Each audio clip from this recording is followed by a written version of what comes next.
Dan Allah in yau ka fara zuwa wannan channel tamu ka danna mana subscribe kana ka danna ƙararrawar sanarwa.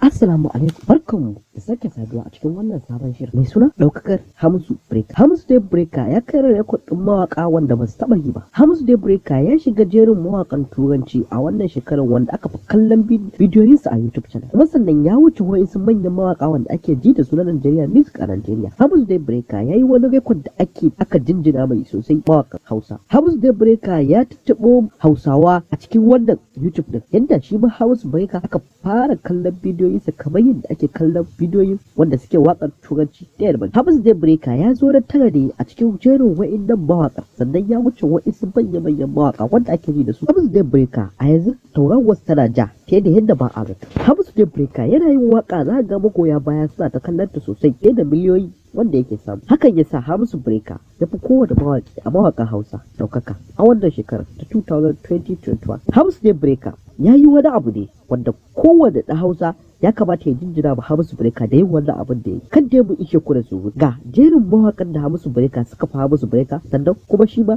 ya fi wasu mawaƙan. Hamisu Dai Breaker da Bido dai shi ne ya zo na ɗaya a cikin jerin mawaƙa yadda Omale yake bin sa a na biyu, sai Naira Marley yake bin sa a na uku, Zlatan yake bin sa a na hudu, na biyar Flowing, na shida Burna Boy, na bakwai shine Olamide, sannan sai Hamisu Breaker.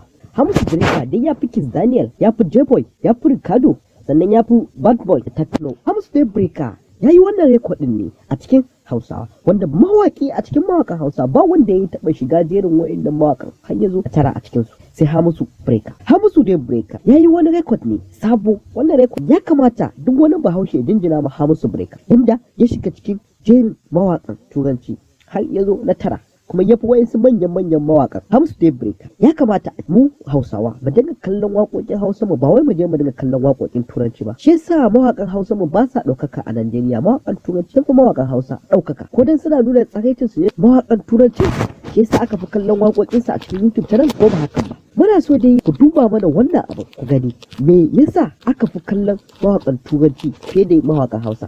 In wannan shirin game da Hamisu Breaker ya ma daɗi ka danna mana like kuma sannan ka mana comment da cewa Hamisu Breaker kamar jinjina ga wannan ɗaukakar da ya samu a wannan 2021. Hamisu Dai Breaker ya samu wannan ɗaukakar sosai amma jinjina. Mun gode sosai da zaɓen wannan channel tamu ta duniyar mawaƙan Hausa TV.